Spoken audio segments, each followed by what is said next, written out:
Welcome to NTD Evening News. Our top story tonight, a major development in the Nancy Guthrie case. Authorities releasing surveillance photos and video footage of an individual approaching the 84-year-old's home. Her daughter, Savannah Guthrie, responding. Arlene Richards brings us the update. President Trump reviewing and responding to that new surveillance footage released by the FBI, and the president accusing Canada of taking advantage of the U.S. as he threatens to block the opening of the Gordie Howe Bridge. Mario Tzu at the White House. Amid pressure from the U.S., Cuba is warning international airlines that there's no more jet fuel on the island. Arian Pazdar has the latest on the growing energy crisis in Cuba. Israeli Prime Minister Benjamin Netanyahu departs for the U.S. to meet with President Trump about Iran. This comes as satellite imagery reveals how the U.S. and Iran may be preparing for war. Jason Perry reports. Amid heavy tensions, acting ICE Director Todd Lyons and other immigration officials testify on Capitol Hill for the first time since two DHS-related shootings took place in Minnesota. Jason Blair with the key takeaways.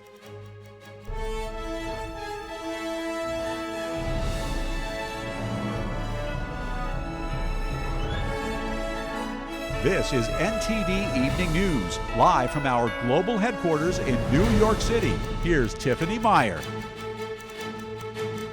Good evening and thank you for joining us tonight. A major development in the search for Nancy Guthrie, the mother of Today's Show co-host Savannah Guthrie. Authorities releasing new images and video footage of a possible subject in the 84-year-old's disappearance. Her daughter immediately responding. NTD's Arlene Richards has the latest. Today, the FBI and the Pima County Sheriff's Office releasing photographs and video footage from a doorbell camera showing a potential subject in the disappearance of Nancy Guthrie. Her daughter, Today's Show co-host Savannah Guthrie, responding in two Instagram posts, saying, "We believe she is still alive. Bring her home." Adding in a second post, "Someone out there recognizes this person. We believe she is still out there." She asked the public to call the FBI or the Pima County Sheriff's Office with any information. Sheriff Chris Nanos posted some of the images Tuesday depicting an individual wearing a ski mask and gloves standing at Nancy Guthrie's front door. In close-up images and video footage, the person's gloved hand is seen tampering with the door camera. The camera was taken off of the door and has not been found. Nanos says in the post that the images were retrieved from backup data. He also says the individual is armed. FBI Director Kash Patel posted additional images and video footage of the individual, who was also seen wearing a backpack. He said the images and video come from the same camera at Nancy Guthrie's front door the morning of her disappearance. A 4-second video shows the individual approaching Nancy Guthrie's door with his head down. The FBI has not characterized the individual as a suspect and so far has been saying there are no suspects. The search for the 84-year-old grandmother is in its 10th day. She disappeared from her home more than a week ago. The Guthrie siblings have made emotional appeals, even offering to pay. We are at an hour of desperation, and we need your help. A possible ransom deadline passed last night with no apparent exchange of money. Investigators haven't determined whether ransom notes sent to two media outlets are real. The images and video footage are the first sign of a possible break in the case. Arlene Richards, NTD News. President Trump reviewing the newly released surveillance footage in the Nancy Guthrie kidnapping case, and the president threatening to block the opening of a bridge connecting the U.S. and Canada as he warns Ottawa of cozying up to the Chinese regime. We now go live to NTD's Washington correspondent Mario Tzu at the White House. Mari, good evening. Tiff, good evening. That's right. And Press Secretary Leavitt said today that she and President Trump reviewed that new surveillance footage just minutes before it was released, just minutes before the White House press briefing. And Leavitt also reiterates that the prayers of the entire White House are with the Guthrie family at this time. She says that they hope that they find the suspect soon and that Nancy Guthrie can return home safely. Here's the White House with the president's initial reaction to that new footage. Take a look. His initial reaction, of course, as all Americans, is just pure disgust. And again, it's heartbreaking to see now this footage really bring to life a story we've all been reading about. And again, we're just praying for the safety of Nancy Guthrie and that she will return home soon. The White House says President Trump is encouraging all Americans with any information to call the FBI. I think anyone who was involved in this depraved crime, this abduction, of course, we want to be seen held to the fullest extent of the law possible. Meanwhile, the White House urging Congress to pass the SAVE Act, equating election integrity with national security. As for the president, he's been very clear. He wants House Republicans and Democrats, too, if they were politically wise, to pass this legislation. While a new Pew Research poll shows overwhelming bipartisan support for photo ID to vote, with 71% of Democrats, 95% of Republicans, and 83% of Americans in agreement, many Democratic politicians oppose it, an opposition the White House condemns. Now is for the SAVE Act itself. It has nothing to do with protecting our elections and everything to do with federalizing voter suppression. The SAVE Act is nothing more than Jim Crow 2.0. How do you oppose Save America? So this is simply on voting. Voter ID, we want a statement that you are a citizen of America. I think that's a reasonable thing to ask. And no mail-in ballots, which are very corrupt. No country in the world does what we do. This comes as President Trump threatens to block the opening of a bridge between the U.S. and Canada unless Ottawa negotiates with Washington on tariffs and the exclusion of American products. He accuses Canada of taking advantage of the U.S. with unfair trade practices and cozying up to the Chinese regime. The fact that Canada will control what crosses the Gordie Howe Bridge and owns the land on both sides is unacceptable to the president. It's also unacceptable that more of this bridge isn't being built with more American-made materials, even more so than what President Barack Obama committed to with the Canadians at the time, at the start of the project. We don't want China to take over Canada. And if they make the deal that he's looking to make, China will take over Canada. And the first thing they're going to do, end ice hockey. Canada gets a lot of freebies from us, by the way. They should be grateful also, but they're not. Canada lives because of the United States. Canada's Prime Minister Mark Carney says he's spoken with President Trump after the president issued that threat and that the situation will be resolved, although he didn't give further details. And this is coming just a couple weeks after President Trump threatened 100% tariffs on Canada if they made a deal with the Chinese regime. Tiff, back to you. All right, Mari, thanks for those updates. Cuba is warning international airlines that jet fuel will no longer be available on the island starting today. It's the latest sign of worsening conditions as the U.S. is cutting off the communist-run nation's oil supply. NTD's international correspondent Arian Pazdar has the story. Cuba is issuing a notice to airlines saying jet fuel is no longer available on the island. The nation is implementing a fuel rationing plan as the U.S. is cutting off the communist-run nation's oil supply. Urgent measures must be taken because people who are going to travel far away if there is no fuel, I don't know if their flights will be canceled. Cuba has historically relied on Venezuela to provide most of its jet fuel. But the nation has not received any oil from its top ally since mid-December, when the U.S. moved to block the South American nation's exports. Cuba now has no income. They got all of their income from Venezuela, from the Venezuelan oil. They're not getting any of it. In late January, President Trump signed an executive order to impose a tariff on countries that sell or provide oil to Cuba. On Monday, Mexican President Claudia Sheinbaum confirmed that oil shipments from Mexico to Cuba have been halted. But she says Mexico still seeks to support the people of Cuba. Two vessels carrying around 800 tons of humanitarian aid departed Mexico on Sunday to support the island. We're going to help the people of Cuba, as we've always helped at any time peoples who need it. And now food was sent mainly, and more is going to be sent. The fuel shortage is strongly affecting everyday life in Cuba. Congresswoman Maria Salazar warns, do not travel to Cuba. There is no electricity, no food and no medicine. Only blackouts, hunger and repression. Don't risk your safety. A regime in its final hours is unpredictable and dangerous. The United Nations is monitoring the growing crisis. Disruptions to the delivery of clean water, medical care, food and other critical aid in parts of Cuba that were hard hit by Hurricane Melissa last October.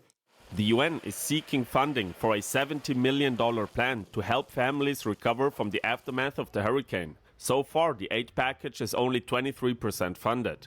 Cuba's fuel rationing plan is set to last until March 11th. Arian Pastar, NTD News. Israeli Prime Minister Benjamin Netanyahu departing for the U.S. ahead of his upcoming meeting with President Trump. The two are expected to discuss growing tensions with Iran over its nuclear program. NTD's Jason Perry has the update. Israeli Prime Minister Benjamin Netanyahu was surrounded by security as he prepared to board his flight to the U.S. He told reporters that it was going to be his 7th meeting with President Trump during Trump's 2nd term and said the two were going to discuss Iran. I will present to the president our ideas about the principles in the negotiations, the important principles, and in my opinion, they are important not only for Israel, but for everyone in the world who wants peace and security in the Middle East. U.S. Ambassador to Israel Mike Huckabee said he thinks everyone would like to see something get resolved without a war.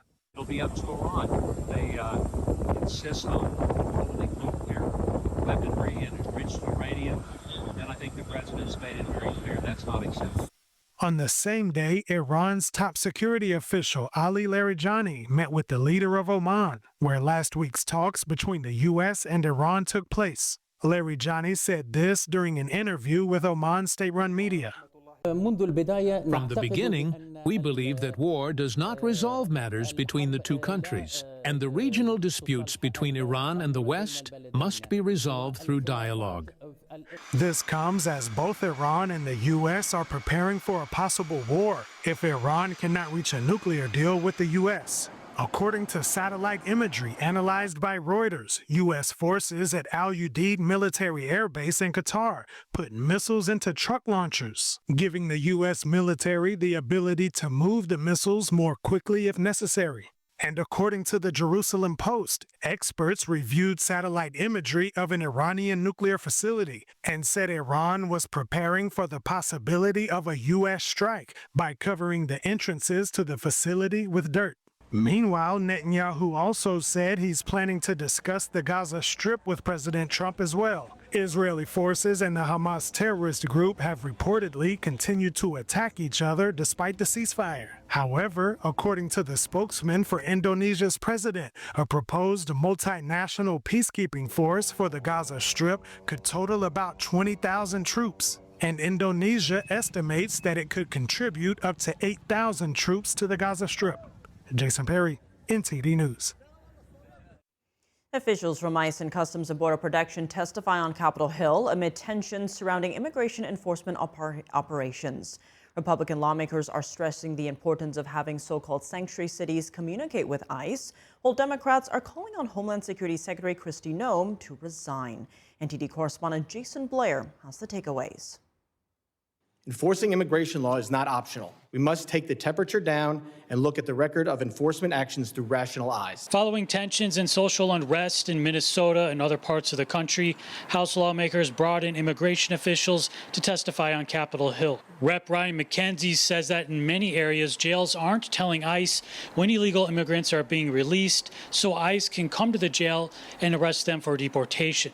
In our case, members of Tren de Aragua, domestic abusers, have been released onto the street, and ICE had to stake out that location, making the arrests in an unsecure way out in the local community. Some Democrats called on Department of Homeland Security Secretary Kristi Noem to resign. Donald Trump and Kristi Noem are doing real damage to this country and to the department that was stood up 25 years ago in the wake of 9/11. Some Republicans highlighted the importance of what ICE has been doing. What are the consequences of not enforcing federal immigration laws? Sir, if you look at what ICE has done, if you look at the amount of, as I said earlier, the amount of known and suspected terrorists that we removed from the country, just that impact alone, along with the 7,800 gang members, makes a significant impact on public safety and national security. Go to the Department of Homeland Security website and Google your area and look at who's being picked up in your backyard. That's how we recenter this conversation to truth. Acting ICE Director Todd Lyons was asked to step down. Mr. Lyons, will you resign from ICE? No, sir, I won't. Why not? Because, sir, that child that you're showing right there, the men and women of ICE took care of him when his father abandoned him and ran from law enforcement. Lyons says that law enforcement in Minneapolis was told to not cooperate with ICE, Which led to ICE officers and agents, as well as our other federal partners, pretty much having to defend themselves from whatever impediment, riots, or protests. Were they told by local elected officials not to cooperate? Yes, sir. Lyons also highlighted some stats of ICE's work during the first year of the Trump administration. ICE has conducted nearly 379,000 arrests. Among those arrests were more than 7,000 suspected gang members and over 1,400 known as suspected terrorists. Reporting in Washington, D.C., Jason Blair, NTD News. Coming up, restoring faith in America's electoral system. A House hearing today delves into ways to reform federal elections, from limiting mail-in ballots to mandating proof of citizenship. Sam Wong has details on the latest legislation. And Verizon, T-Mobile, and AT&T testified before the Senate today. They shared what they did when then Special Counsel Jack Smith subpoenaed the personal phone records of Republican senators. David Lamb with the key takeaways.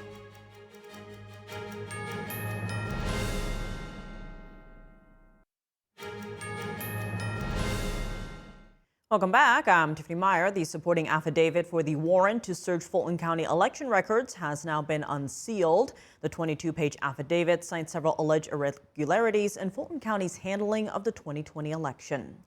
It comes after a federal judge in Georgia ordered the move following an FBI raid that took place late last month to seize the ballots from the 2020 election. The raid was done under a judicial warrant. The newly unsealed affidavit concludes that there were deficiencies in the election records, such as missing ballot images and duplicated ballots. It also warns of targets destroying or tampering with evidence, which potentially indicates why the election records were seized. Restoring trust in federal elections. On Capitol Hill today, House lawmakers exploring ways to reform the electoral system, with Republicans proposing legislation dubbed the Make Elections Great Again Act. NTD's Sam Wong has the details. History explains why election integrity safeguards exist. They're not adopted by accident, and they're not racist. The Committee on House Administration holding a hearing today focusing on restoring integrity in federal elections. At the center of the hearing, Republicans are pushing for a reform bill called the Make Elections Great Again Act. It's a measure they say would improve voter confidence and make voting more secure. Elections should end on Election Day. You need a photo ID to cast a ballot. You need to be a citizen to vote. You need an audible paper trail, and you shouldn't mail a ballot to people that don't request them. The SAVE Act is very important. Voter ID, I mean, if you look at it, no mail-in voting, and you have to have proof of citizenship. The push comes as the House is set to vote on the Save America Act this week, a bill backed by President Trump that requires proof of citizenship to vote in federal elections. Democrats argue the measure would impose hurdles on millions of voters across the country. That's despite surveys that indicate most Americans support mandating photo ID at the ballot box. This is about control. It is about silencing people who do not agree with Republican policies and about blocking women from the ballot. The American public is resoundingly in support of this. 83% support only U.S. citizens voting and using an ID for elections. Suggesting this will harm certain demographics is both disingenuous and insulting. As of now, 13 U.S. states and Washington, D.C. do not require any documentation to cast a ballot in person. And with mail-in voting becoming more common, some say that the current electoral system opens the door to more fraud and abuse. Not long ago, the Supreme Court found that 24 million registrations, about 1 in 8 in the United States, are invalid or inaccurate, and 2.75 million people were registered in multiple states. The Make Elections Great Again Act was introduced by House Administration Committee Chairman Brian Stile. In line with President Trump's policies, Stile says the goal is to create uniform national standards that makes it difficult to cheat in elections. Sam Wong, NTD News, Washington, D.C. Major telecom companies testified before the Senate today on why they did or did not comply with subpoenas of lawmakers' phone records. They explained how their companies handled probes into President Trump and his supporters in Congress. NTD's David Lamb reports. Executives from cell phone companies answered questions from Senate lawmakers on the implications of the Arctic frost investigation of President Trump and his supporters. We are ultimately here this morning because Jack Smith violated his oath of office. He trampled on Americans' rights that are enshrined in the Constitution, all for one reason: to go after President Donald Trump and conservatives across this great nation. A Senate investigation found that Special Counsel Jack Smith's office had issued 197 subpoenas to over 430 conservative organizations and individuals as part of the Arctic Frost probe. The Biden administration's Justice Department launched the probe in 2022 in connection with Trump's challenge to the 2020 election. AT&T, Verizon, and T-Mobile were asked under oath to explain why they did or did not comply with Jack Smith's secret subpoenas. We were compelled to provide this information under the law, and we complied. No matter who is the subject of a subpoena, Verizon cannot ignore a valid legal demand or a court order. But our processes could have been better suited to meet what was a new and unique set of circumstances. An FBI document released by Senator Chuck Grassley's office on October 6th included phone records from 8 U.S. senators and 1 congressman. The information included data on where, when, and to whom the calls were made, but didn't include the content of the calls. Smith served as the DOJ's special counsel for 3 years, starting in 2022. AT&T said its own lawyer questioned Smith's probe. She identified the potential constitutional issue, saying, quote, "The users of the telephone numbers potentially implicate the protections of the speech or debate clause." Then she asked the critical question, asking for special counsel's view of the potential constitutional implications, quote, "so that AT&T may document the special counsel's views and incorporate them as part of our analysis." Special counsel's office never responded to that email, at least not substantively. Attorney General Pam Bondi called the operation an unconstitutional, undemocratic abuse of power.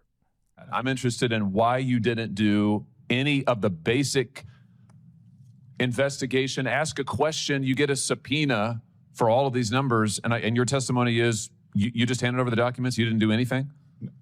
Is that what happened? 3 reasons, Senator. So first, when we receive a subpoena, we do not know the nature of the investigation or the sensitivities involved. Second, as I mentioned, we train our subpoena analysts to respect the confidentiality. The Senate plans to hold more hearings on the Arctic Frost investigation. David Lamb, NTD News.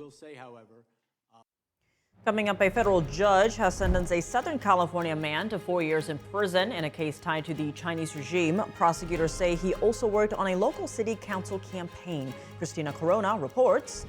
Chinese Communist Party money flowing into American nonprofits. Lawmakers say it's fueling protests, pushing radical policies, and undermining U.S. elections. Jack Bradley breaks down the investigation on Capitol Hill.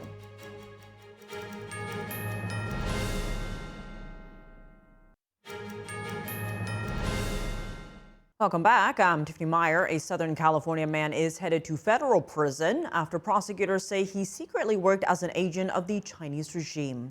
They also say he helped a local city council candidate win office. NTD's Christina Corona reports. A 65-year-old man from Chino Hills, California, has been sentenced to federal prison for secretly working as an agent of the Chinese regime while also helping a local politician win office. Federal prosecutors say Yaning Mike Soon acted under the direction of officials from Communist China from 2022 through early 2024 without registering as a foreign agent as required by law. Court documents say Soon also advised a city council campaign. The LA Times reports that the candidate was Arcadia council member Eileen Wong, who won in 2022 and is still in office. Prosecutors also say Soon helped run a news website aimed at the local Chinese American community, posting pro-Beijing content at the direction of Chinese officials.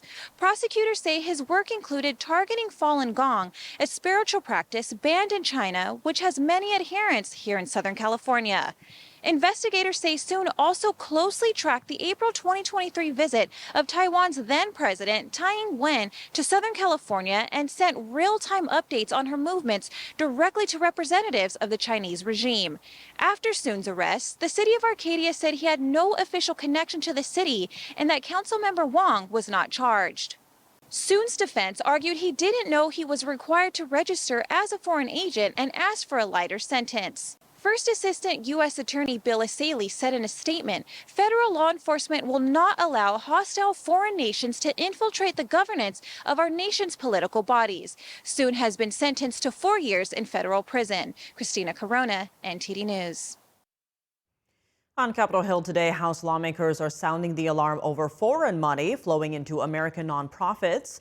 They say groups tied to the Chinese Communist Party are using U.S. tax breaks to fund protests, push radical policies, and influence elections.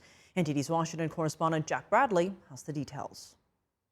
Foreign actors fueling disruption and illegal activity in America using a dark web of tax-exempt groups. The Chinese Communist Party funding American nonprofits at the center of a contentious hearing on Capitol Hill. The House Ways and Means Committee, which oversees tax policy, focused on how money tied to the CCP flows into U.S. tax-exempt groups. Money they say fuels protests, pushes radical policies, and still gets taxpayer subsidies.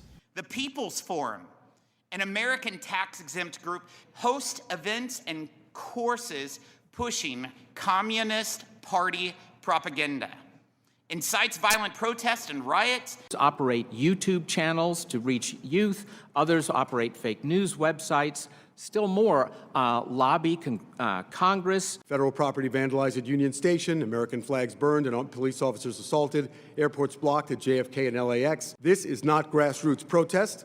It is a repeatable system for paralyzing American infrastructure on demand, financed through U.S. tax law and aligned with a hostile foreign power. One example is billionaire Neville Roy Singham, a former U.S. tech executive now based in Shanghai. The panel says Singham funnels millions to shell companies that then fund nonprofits, which in turn train protesters and even spread pro-CCP propaganda. Neville Roy Singham donated over $20 million to the People's Forum through shell companies. Witnesses say that the problem is the tax code itself. They argue loopholes allow unlimited foreign cash into nonprofits without disclosure. There is no real requirement that discloses anywhere that they are receiving foreign funds. This is a huge threat to foreign interference in our elections. Many also tying the funding directly to swaying U.S. policy. Most recently, nonprofit groups have joined a push to defund ICE and attack law enforcement after receiving hundreds of thousands of dollars in donations linked to the Chinese Communist Party. The witnesses are pushing Congress to close loopholes in federal law that allows unlimited foreign cash flows into nonprofits. Some states already are moving in that direction, with Alabama and Michigan just passing laws last week to block foreign money in ballot measures. And a bill is now moving its way through Congress that would do that on the federal level. Reporting by Jack Bradley, NTD News. And joining us now to unpack all of this is an excellent panel. We have independent journalist Nate Friedman. He's also the host of the Nate Friedman Show. We're also joined by Adam Savitt. He's the director of the China Policy Initiative at the America First Policy Institute. Thank you both so much for joining us. Nate, starting with you, you've been covering the links between CCP-aligned left-wing groups causing chaos across the U.S. Did this hearing hit on the most important aspects of this issue? Yes, absolutely. And look, I've gone to these protests and I've proved it. I've walked up to Manolo DeSantos before a protest has started and I said, are you being paid over $20 million to protest? No denial. I asked David Chung, the same person I've investigated before, who works with the People's Forum, who also works with Rise and Resist, who's funded by George Soros. And when you look at Rise and Resist, you see that, yes, it's funded by Soros, but David Chung is funded by Roy Neville Singham at the People's Forum. So you'll often see that these NGOs, they spread their employees across multiple of them and only get paid by one of them just to hide where the money is. And Adam, what is the Chinese regime trying to accomplish by influencing groups like these? What they're trying to accomplish is victory by political warfare, or you could call it hybrid warfare. You know, of course, they're building up their military, their Navy, their Air Force, their nuclear arsenal, but they get more bang for the buck to fund these violent groups on our streets who already want to take this radical action. Why not fund these groups and undermine our society from within? That's their goal. And Nate, one name that keeps popping up here is Neville Roy Singham. He's an American, but currently resides in China. Now, you and I have spoken about him before, but unpack for us why there is so much focus on him and what groups is he accused of propping up?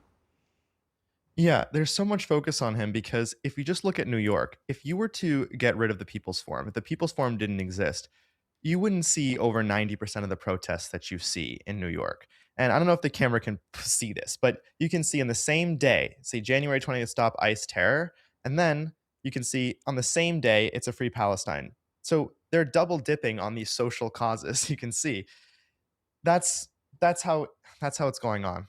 Singham is behind all of this. And Adam, how hopeful are you that hearings like this will lead to real change, and what would that look like? Let me say that recognize this here is incredibly important. It had incredibly good results. We need to shine a light on all of the aspects of the civilizational efforts of China. Unfortunately, though, I have to say I'm not hopeful that this hearing will lead to results because basically when you close one avenue of the Chinese Communist Party, they'll find another avenue, whether it be overseas police stations or through their student groups, many other avenues. So while this is incredibly important, I praise the committee. I don't see immediate change coming from this. I want to get to that, but first, Nate, your thoughts on this. What would real change look like here? Roy Neville Singham testifying in front of Congress, and we get to the bottom of what's really going on behind this $20 million that he tried so hard to hide, putting it through a donor advised fund. If you're proud of the money you're sending someone, you don't hide it like this. So, yeah. And Adam, one of the hearing witnesses said that some Singham-funded organizations that promote CCP-aligned narratives fail to register as foreign lobbyists under FARA. How does FARA fit into all of this? It's incredibly important. It should come into play more. FARA, the Foreign Agents Registration Act of 1938, it was first instituted to combat Nazi propaganda, German-American groups that were funded by the German government that needed to declare themselves as foreign agents. It's been used very sparingly since then, unfortunately, over the past decades. Interestingly, it was revived in order to go after Paul Manafort, a Trump ally back in the first term, but it's been used very selectively and very sparingly. It needs to be revived to go after these organizations which are obviously acting on behalf of the CCP. And Nate, when you're on the ground speaking to these protesters, is there a sense that they're aware of the foreign influence funds coming in? What is the sense on the ground of why they're protesting? Well, many are not. Many are passionate about the issues, but again, that the protests wouldn't be organized if it wasn't for Singham. And, I have to say that the rhetoric, having Stop ICE Terror, calling ICE terrorists, it's very clearly inciting violence. So, yes, it's not just CCP, but it's Singham that's inciting violence and destroying the West from within by calling ICE terrorists. And Adam, it's not just protests and organizations on the streets. How much lobbying do Chinese businesses do on Capitol Hill? A huge amount, not only on Capitol Hill, but also to the agencies. I'm proud that my organization, AFPI, did a deep dive on one aspect of that, the agricultural conglomerates, multi-billion-dollar companies. They used to be Western-owned. They're now CCP state-owned. Syngenta and Smithfield, for example, respectively, spent $8 and $11 million in lobbying over the past decade. That includes the Department of Commerce, the Department of Agriculture, the U.S. Trade Representative, when we were engaged in the most consequential trade negotiations with China that directly benefited China, the Phase 1 trade deal in the first Trump administration. There's also defense companies that are listed as PLA defense companies on the 1260H list, which the U.S. government designates, but they're still able to lobby. One of them is DJI Drones, the viewers might be familiar with, which is a designated PLA defense company. It has been able to lobby against the Drones Act in the Congress to the tune of $1 million. Absolutely wild. Well, Adam Savitt, Nate Friedman, thank you both so much for joining us. Thank you. Thanks very much. And for even more analysis on how the CCP is using American nonprofits to gain influence and mask illicit activity, hear from Senior China Research Fellow Steve Yates tonight on Capitol Report with Steve Lance at 7 p.m. Eastern Time. Coming up in the Olympics, after a slow start, Team USA collects a number of medals today while setting themselves up for more down the road. Dave Martin joins us to discuss.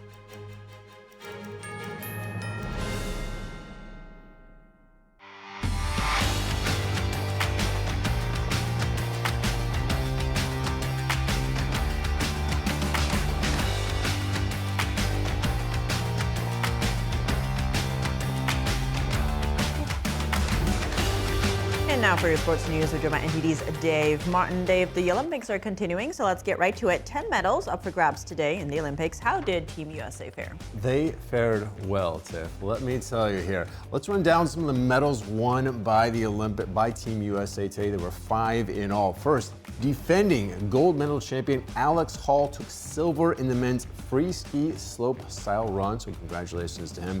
Then in the men's cross-country skiing, American Ben Ogden won silver. That's the first Olympic medal by an American man in this competition since 1976. Really amazing performance there. In women's alpine skiing, the Americans did well there too, taking home bronze. In curling, this is the mixed doubles competition. The U.S. lost 6-5 to Sweden in the gold medal game today, though that still means they take home the silver. And finally, in women's luge, American Ashley Farquharson came away with bronze. She is just the second American woman to win an Olympic medal in this sport, so an amazing job by her. So let's take a look at the leaderboard right now. Now, Sweden, the runaway winner, leader in gold medals, was 6. Nobody else has even more than 3. You've got Germany and Sweden there. They are also the leader in total medals here with 12. Italy, second in total medals with 11.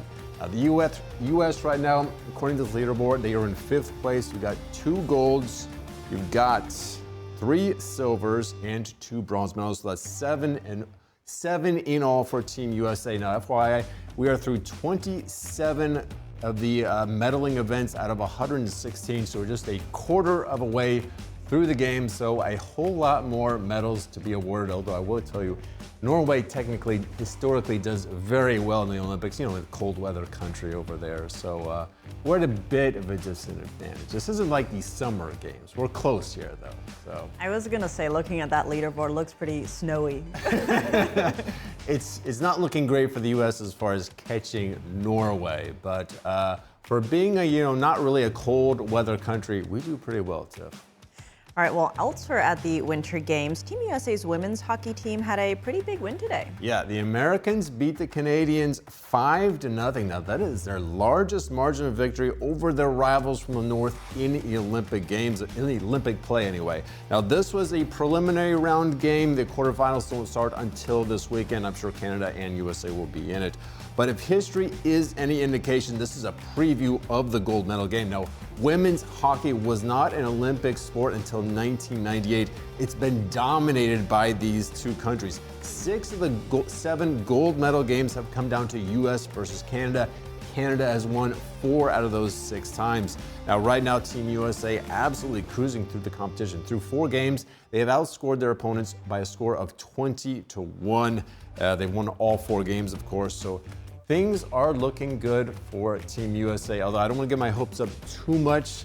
They've been crushed before by Canada in the gold medal game before. 2014, Tiff, are you ready for this one? Gold medal game. U.S. women were leading 2-0 with less than 5 minutes left. Canada somehow got a goal in. They ended up tying it with 55 seconds left, and they then won it in overtime. The maddening thing is, the tying goal was with 55 seconds left. But a minute before that, the U.S. missed an open net opportunity. The puck went off of the post. No goalie there, open net. Had it gone in, they would have won. That was a deflating win. Imagine you have 2-0, 5 minutes to go, you end up losing in overtime. That was a crushing defeat. So hopefully we don't have a repeat of that this year. Team USA women's hockey looking very good. Can't wait for the men's hockey to start either. Get a lot of rough play probably in those games, huh? I was gonna ask, are they, lined up to play, or is it a lot of fights, first? Well, there certainly will be. I would imagine there'll be plenty of fights in the men's game, especially if the competition that we had last year and the 4 nations face-off was an indication. Those 2 U.S. versus Canada games were very intense. There was some fighting in those games, certainly some rough play, but it was very fierce competition.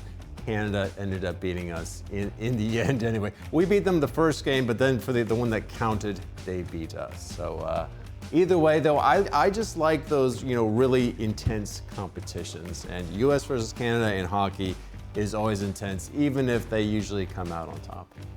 Makes for good TV. Makes for good TV. I'm looking forward to watching that on TV. Well, Dave, as always, thanks for joining us. Thank you, Tiff. And that's all for today's news. For round-the-clock coverage, visit us at ntd.com/live or download our NTD app. Thanks for tuning in. I'm Tiffany Meyer. Good night.